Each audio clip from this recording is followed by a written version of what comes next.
Hi hello नमस्ते, मी सावित्रा खडाखडा या चॅनलमध्ये तुम्हा सर्वांचं खूप खूप मनापासून स्वागत करते।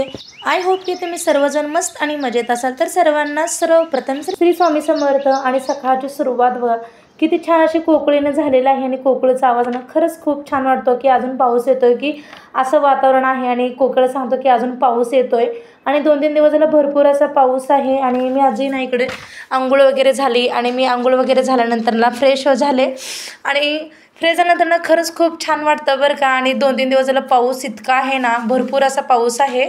आणि मी इकडे ना केस वॉश वगैरे केले होते शॅम्पू वगैरे घालून आणि चला म्हटलं थोडीशी साधी आपण हेअर पिन वगैरे लावून घेऊया। आणि आता ना मला आज खूप दिवस झाले की शौर्य म्हणतोय की मम्मा आज आलू पराठे बनव। मी त्यासाठी ना इकडे पहिल्यांदा माझी अंघोळ वगैरे झाल्यानंतर मी साडी वगैरे वेअर केली आणि माझं आवरून वगैरे झालं आणि आवरून झाल्यानंतर ना गरमागरम असं काहीतरी खावं वाटते बरं का। चटपटीत पाऊस येताना ना अजिबात थंडच काहीच खाऊ वाटत नाही। आणि सकाळच्या नाश्त्याला दररोज ते उपमा पोहे वगैरे बनतं। मग आज म्हटलं चला आज काहीतरी शौर्यच्या आवडीचं बनवूया, ते म्हणजे आलूचे पराठे। आणि तुम्ही पाहू शकताय किती छान अशी पानं फुटलेले आहेत चिक्कूच्या झाडाला आणि आंब्याच्या झाडालाही छान असे कोळे पानं फुटलेले आहेत। आणि सकाळ सकाळी असा फक्कड गरमागरम चहाचा बेत आहे। आणि पहिल्यांदा कसं आपल्याला पाऊस आला की नाही असं गरम गरम चहा आणि टोस्ट ना खरंच खूप भारी लागते। म्हणून मी इथे ना सर्वांसाठी चहा वगैरे बनवला आणि याचा आलूचे पराठे। आणि मी इकडे ना शौर्यला चहा आणि टोस्ट दिला, गरमागरम चहा टोस्ट आम्ही सर्व मिळून खाल्लो। आणि शौर्यला राग घालतं बरं का सकाळीच की पाऊस येतोय, त्याला बाहेर खेळता जायला येईना म्हणून तो माझ्यावरती खूप चिडला होता। म्हणून तो परत मी त्याला इथं बसवलं चहा आणि टोस्ट खाण्यासाठी। मग मी इकडे ना आज आलू पराठे बनवणार आहे, त्यासाठी इकडे मी आलू शिजायला टाकलेले आहेत। निदान सुट्टीच्या दिवशी तरी ना मला गरमागरम चहा आणि नाश्ता अजिबात स्किप करू वाटत नाही। तर आज होते मी घरी आणि बनवणार होते नाश्ता, म्हणून मी आज ना आलूचे पराठे बनवायला घेतलेले आहेत। आणि खूप आवडतात मला बनवायला आणि पण खायला सुद्धा बरं का। आणि सगळ्यात आधी ना मी छानसे असे बटाटे उकडून घेतले आणि नंतर ना गव्हाचं पीठ घेतलं आणि त्याच्यामध्ये 2 वाटी गव्हाचं पीठ घेतलेलं आहे। आणि त्याच्यामध्ये ना 1 वाटी बेसन पीठ ॲड करायचं आणि चवीपुरतं मीठ टाकून घ्यायचं। आणि जिरं आणि ओवा ना मी मिक्सरला बारीक वाटून घेते, कारण मसाला बनवायचा आहे त्याच्यासाठी। मी इकडे ना कणिक मळताना 2 वाटी गव्हाचं पीठ, 1 वाटी बेसन पीठ, चवीपुरतं मीठ आणि 1 चमचा तेल घातलेलं आहे। याच्यामुळे ना ही ट्रिक कशासाठी म्हणजे आपला आलूचा पराठा फुटू नये। पण शक्यतो ना सर्वांचा आलूचा पराठा बनवताना आलूचा पराठा फुटत असतो, पण असं केलं ना तुमचा आलू पराठा अजिबात फुटणार नाही आणि फसणारही नाही। आणि इकडे बटाटे बंद केले मी, शिजले छानपैकी। आणि आता कणिकही मळून घेतली, एकदम अशी घट्ट कणिक मळायची नाही बरं का, एकदम सैलसर आणि सॉफ्ट करून ठेवायची। एक 15-20 मिनटं ना आपण कणिक भिजवायला ठेवायची आहे आणि जास्त पातळही नाही करायचं आणि घट्टही मळायचं नाही आहे। आणि मी 5 लोकांसाठी बनवणार आहे बरं का आज आलूचे पराठे। खूप दिवसांनी हा बेत घातलेला आहे, कारण मी आधी बनवायचे मी आलू पराठे, पण माझ्या हाताने फसतच होते बरं का, आलू बाहेर येत होता। मला अजिबात कंटाळा येतं की नको बाबा, बनवताना तरी वाटायचं की आलू पराठे बनवूया, पण असं करताना जर आलू पराठे फुटला आणि फसला ना मला अजिबात असं आवडायचं नाही आहे। म्हणून मी इकडनं आलू पराठे बनवण्यासाठी आलू छानसं मी सोलून वगैरे घेतलं, बटाटे उकडलेले आणि ओवा आणि कोथिंबीर ना मी मिक्सरला लावून घेतली। ओवा, कोथिंबीर, जिरं मिक्सरला लावून घेतला। आणि तुम्ही पाहू शकताय आलू शिजल्यानंतर ना एका किसणीच्या साहाय्याने असं छानसं असं किसून घ्यायचा, म्हणजे एकसारखा किसला जातो। आणि इथं ना जिरं आणि ओव्याचं मी पूड केलेली आहे मिक्सरला आणि खूप छान त्याचा स्मेल होतो। आणि इथे बघा मी मिरचीचा ठेचा घेतलेला आहे, तुमच्या आवडीनिवडीनुसार तुम्ही तिखट वापरू शकता। आणि चवीपुरतं मीठ घेतलं आणि त्याच्यामध्ये ना थोडासा गरम मसाला ॲड केलेला आहे आणि लाल मिरची पावडर आणि थोडासा कलरचं बॅडगी तिखट आणि थोडीशी हळद टाकलेली आहे। एवढंच टाकायचं बरं का, ह्याच्यामुळे ना खरंच खूप जबरदस्त टेस्ट उतरते बरं का आलू पराठ्यामध्ये। आणि इकडे ना 15-20 मिनटं आपली कणिक छानशी भिजली आणि कोथिंबीर विसरली होती बरं का मी घालायचे, मग नंतर आठवण आले की कोथिंबीरही घालूया। आणि कोथिंबीर पण मी छानशी अशी चिरून आलू पराठा म्हणजे आलूमध्ये मिक्स केलं। आणि आता मी पराठे बनवायला घेते। आणि पहिलाही पराठा ना माझ्या अजिबात फसला. 2-3 वेळा मी पराठे बनवले पण फसला.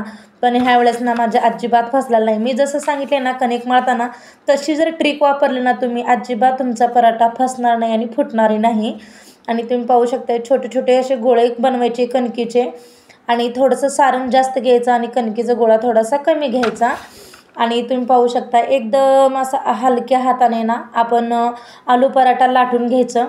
आणि 2-3 मी 5 लोकांसाठी बनवणार आहे बरं का. आणि बटाटे ना आता लाटताना मात्र 2-3 गोष्टीची काळजी घ्यावी लागते. ज्यांना पराठे लाटता येतात ना अलगद, त्यांच्यासाठी तर खूप सोपी ही गोष्ट आहे. म्हणजे पराठे म्हणजे काहीच नाही. आणि ज्यांना लाटता येत नाही ना त्यांना एक ट्रिक सांगते. 2 चपात्या लाटून घ्यायच्या आणि नॉर्मल जशा लाटतो ना तशा लाटायच्या, आणि त्यामध्ये हे बटाट्याचं सारण आहे ना त्याच्यामध्ये भरून घ्यायचं आणि अलगद हाताने लाटून घ्यायचं.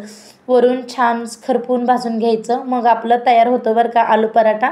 तुम्ही पाहू शकता मी जशी पुरणपोळी बनवते ना तशी मी आलू म्हणजे सारण भरून घेतलं, आणि मला ते कशी परफेक्ट बनते. आता मला पहिल्यांदा कसं येत नव्हतं, मी असंच बनवायचे. आणि ज्यांनी नवीन आहे ताई त्यांच्यासाठी मी सांगितलेलं आहे बरं का ही ट्रिक. 2 चपात्या आणि असं नॉर्मल लाटायचे तशा बनवा. आणि तुम्ही पाहू शकता इकडे ना माझा आलू पराठा बनतोय, आणि खूप छान ना त्याला असं तेल लावून घ्यायचं किंवा तूपही लावू शकता तुम्ही. पण शौर्याला तूप आवडत नाही आहे म्हणून मी त्याच्यासाठी ना नेहमी तेलच वापरते पहिल्यांदा. आणि कोणाला जसं खायचं असते मी तसं बनवत असते, आणि तूपही असतं. पण इकडे मी शौर्यासाठी पहिल्यांदा बनवते म्हणले की तेल वापरलेलं आहे. आणि तुपामुळे पण ना खूप छान होतो बरं का आपला आलू पराठा. तुम्ही पाहू शकता एकदम असा खरपूस आपला आलू पराठा तयार झालेला आहे.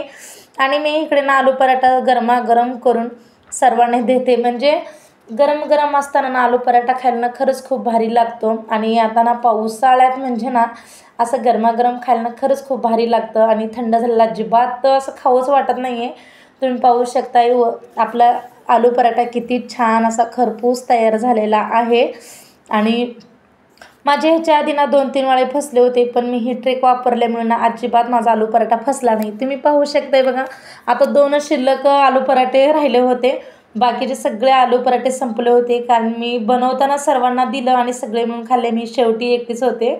चला आता मीही खाऊन घेते आलू पराठे. आलू पराठ्याबरोबर सॉस तरी खरंच खूप जबरदस्त लागते बरं का टेस्ट. मी इकडे टमॅटो केचप घेतलेला आहे आलू पराठ्याबरोबर खायला, आणि मिरची पण घेतलेली आहे तोंडी लावण्यासाठी. मला खूप आवडते बरं का मिरची असं तोंडी लावायला. मग मीही एन्जॉय करते आलू पराठा, आणि सर्वांनी आलू पराठे वगैरे खाल्लो.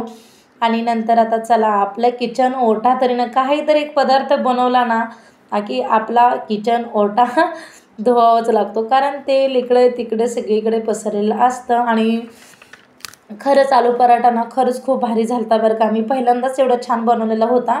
मग भरपूर दाखवायला माझ्याकडे शिल्लकच नव्हते, सर्वांनी खाऊन टाकलं होतं. फक्त 2च शिल्लक राहिले होते. तुम्हाला ते 2च दाखवलेलं आहे व्हिडिओमध्ये.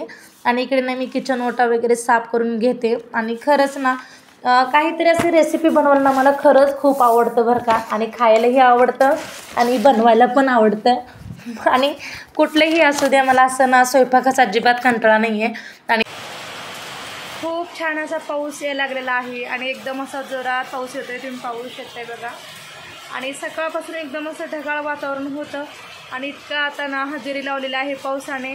आणि आता ना दुपारच्या 2 वाजलेला आहे. तुम्ही पाहू शकताय बघा एकदम असं मस्तपैकी एकदम जोरात छान असा पाऊस पडतोय, आणि थंडगार वारा सुटलेला आहे.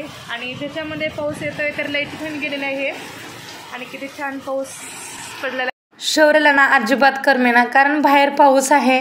म्हणजे त्याचं खेळणं बंद झालं म्हणून हा विचार करतोय की मम्मा आता बाहेर कसं जायचं, बाहेर कसं पडायचं.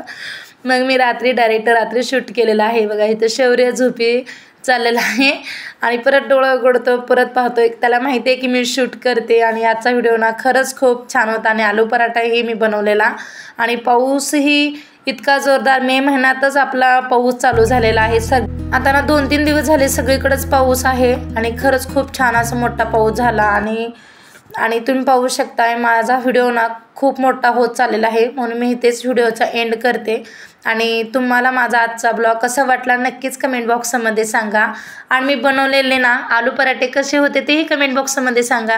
तुम्हाला जर माझा थोडा जरी व्हिडिओ आवडल्यास एक लाईक करा, आणि जास्तीत जास्त लोकांपर्यंत शेअर करा, आणि सबस्क्राईब करायला अजिबात विसरू नका. पुन्हा भेटूया अशा छानशा व्हिडिओमध्ये. तोपर्यंत बाय बाय.